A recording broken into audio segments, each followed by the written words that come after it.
All right, good morning, everyone. Welcome to Promising Practices. We are joined today by Brian McKnight. He is presenting on Lean Six Sigma and Greene County Career Center, industry credentials, and team-based problem solving. My name is Carrie Hunter. I work for State Support Team 10, which is around the Dayton area. And I'd like to introduce our speaker. Brian McKnight is the director of the Greene County Career Center and has over 26 years of experience in education. He was an intervention specialist for 15 years and has been an administrator for the last 11 years. He's been married for 19 years with 4 adult children and is currently completing classes to be a superintendent in the near future. So Brian, I'm going to hand it off to you. Stop sharing here. Okay. All right. Well, thank you, Carrie. With that, 4 adult children makes me closer to retirement, right? So that is correct. Yes. Hey, no, thanks for having me. So this is Lean Six Sigma and how Greene County Career Center is preparing our students to industry credentials. This first slide that you guys are going to see, I gave a presentation this morning through a business advisory council. Those who are not tightly close to education and what students need as far as completion and competencies and to be readiness for graduation and beyond. So this is what I showed them at what we go through. And then kind of moving through, this is basically our industry credentials and team-based problem solving. One of our missions and visions is to teach students at the Greene County Career Center really to use critical thinking and problem solving skills. And one of our other missions is to become a Lean Six Sigma school. So we're in works with our current superintendent in making that happen. So what is Lean Six Sigma? So Lean Six Sigma is a team-focused managerial approach that seeks to improve performance by eliminating resources, waste, and defects. And as we kind of get into this conversation, you will see as a career center how this kind of fits into some of our labs and some of our academic area. Hey, again, Brian, did you want to change your presentation mode? How do I do that? That's a great question. So we can see your current slide and then your next slide as well. Oh, see, that's what I'm seeing here too. Okay. Maybe we'll stop recording then and. Okay. Go ahead. All right, so thanks. So getting into kind of the Lean Six Sigma, these are some of the major topics that we talk about.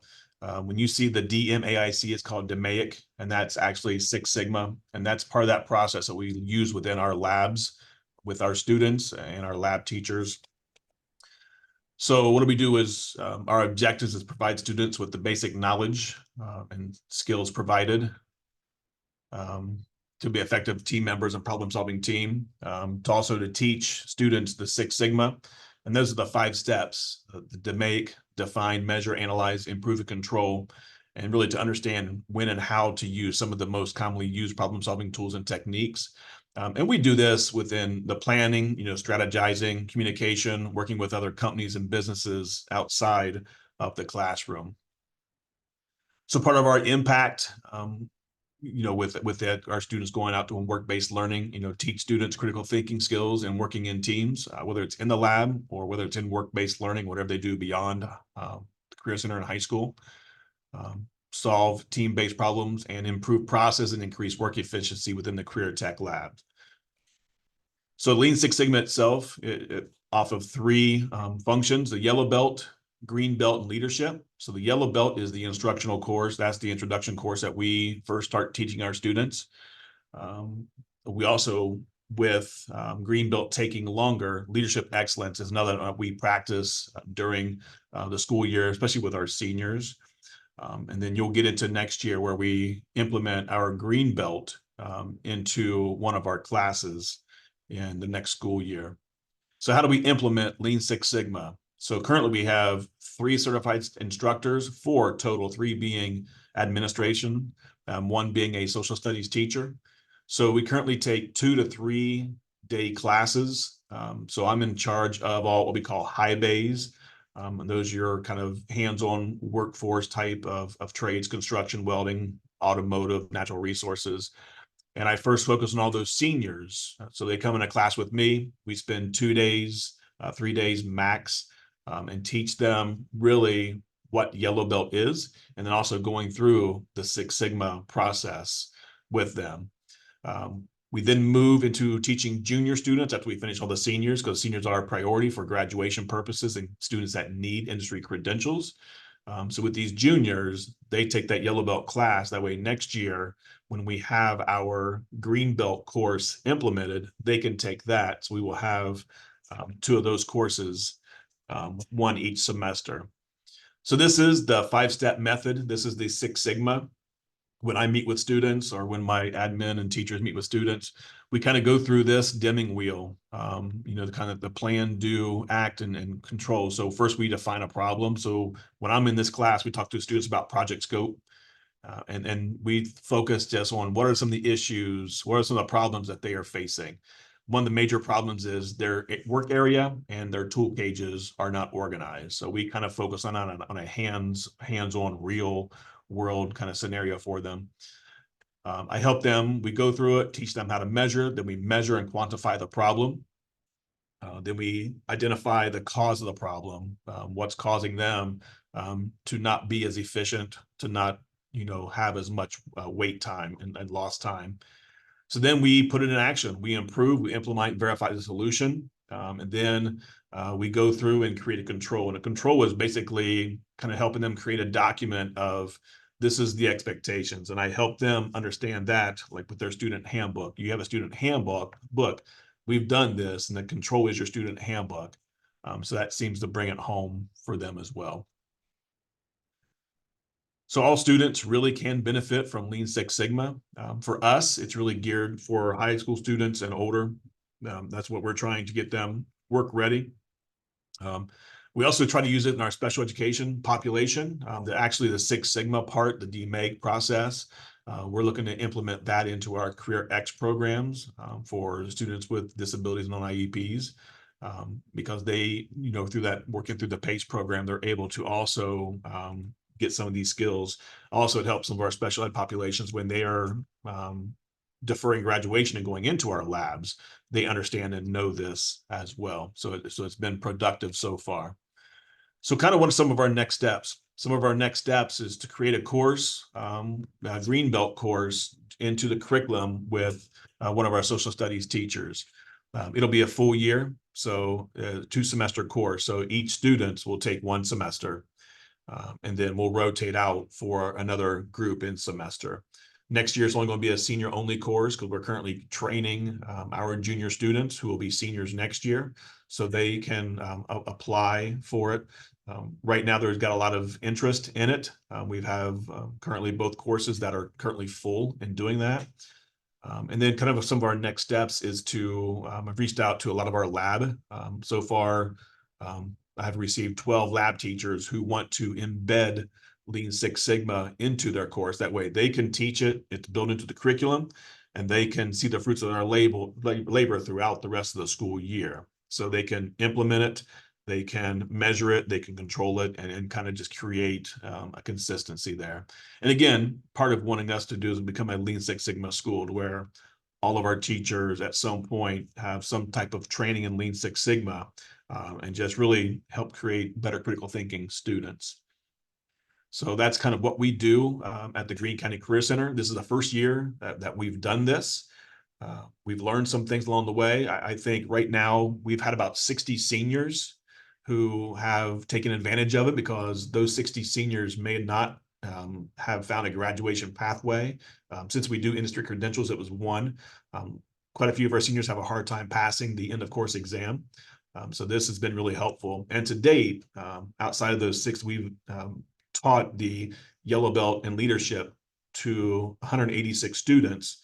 And we still have about 2 or 3 more weeks to go until we're finished. So we'll probably be between 200 and 250 students that have been impacted through Lean Six Sigma, and also getting the industry credentials that they need.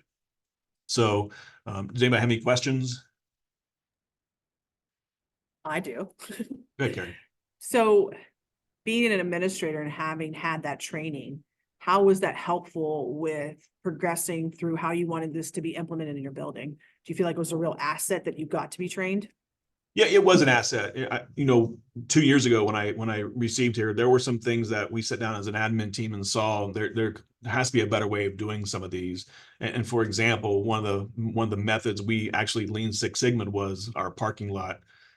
When I got here, they were releasing cars one at a time out of the lot, and it took up to 40 minutes to release the whole lot because they didn't think students were careful enough to get out. And I thought, that where in the world are you going to someone's going to release you one car at a time?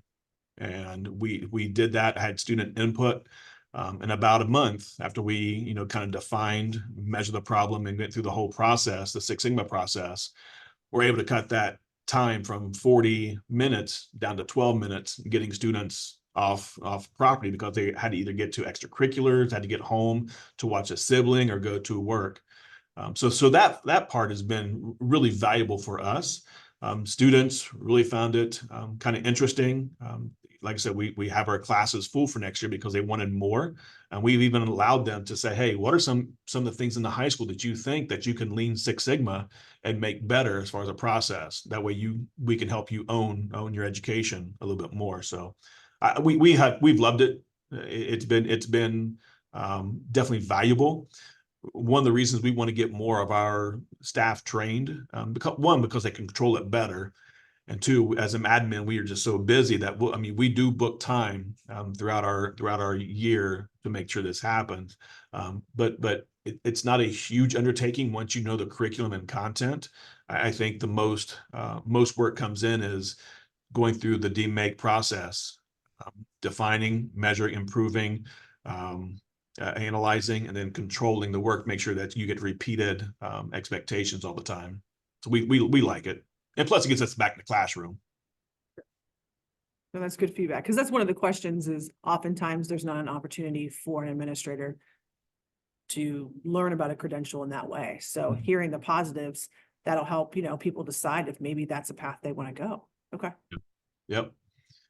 And Brian, was it your auto tech class that I visited that had some Lean Six Sigma training? Yeah, it was our auto collision class. Because the young lady was very, very much used the language, shared what the problem was. And I know that we had talked with her a few minutes, and she did say that the hardest thing was coming up with the problem, really, to have it in such a way that it could be measured and that it was doable and that sort of thing. But they were very proud of their work with theirs was about organizing the shop better. Yeah. And the tool cage is one. And they were able, actually using that, they're able to turn around customer work much quicker. But it also, it ties our academics in as well, because when our lab teacher can teach yellow belt, so now once they have that with a project purpose and a scope, we can now go through our academic teachers and they can teach kind of that green belt, that more in-depth, create your project, find a way, and let's do some implementation.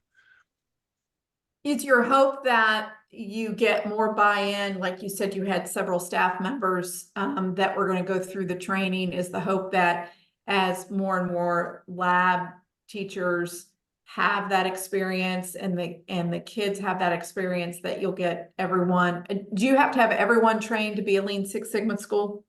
I don't know if we have to have every single one. I think it's just majority of them. Whether there's any kind of designation with it, we just know that that's something that we want our students, they deal with critical thinking and problem solving, teamwork all the time. So that I think that with every student that comes in the Career Center, that's definitely valuable for us to have.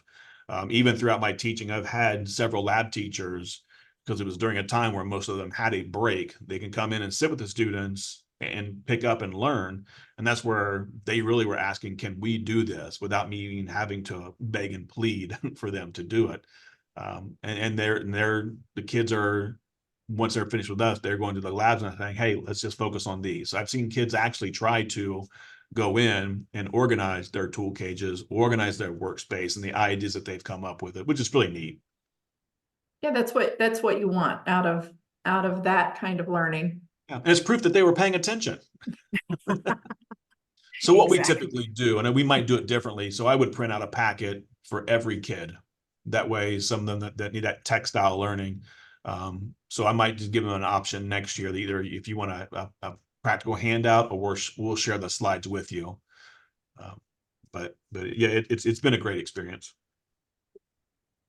And then with presenting to your business advisory council and stuff, do you anticipate the excitement of being able to send students out with those credentials and what that will do for job opportunities? Yes, that was actually a conversation because, I think there were about 23 of us in there. And I counted there were 4 that actually use Six Sigma within their organization. And they're really pleased that we are doing this. And kind of the hope is that more schools would do this. So what I've challenged them to do is to sit, of who they are, send me businesses that are using Lean Six Sigma in the area or, around the world. We know that Toyota and Chick-fil-A are 2 examples that we typically use for Lean Six Sigma. But yeah, so we want to kind of collect a list of businesses that do it. That way, during these teachings, we can share these with students as well, and share them with businesses. That way they know we're doing this. And I know that some companies also give you kind of more money on the hour because you are trained through this, which is kind of nice. And I think it answers that why that students always ask, why do I need to learn this? Right. Yeah, Awesome. it's practical, so it's good. Okay. Well, we appreciate you presenting today. Yeah, and this is just my information. If anybody needs to reach out and email me with any of the slider information, I'll be happy to chat with them. Sounds good. Okay. All right. I am going to stop recording. Here we go.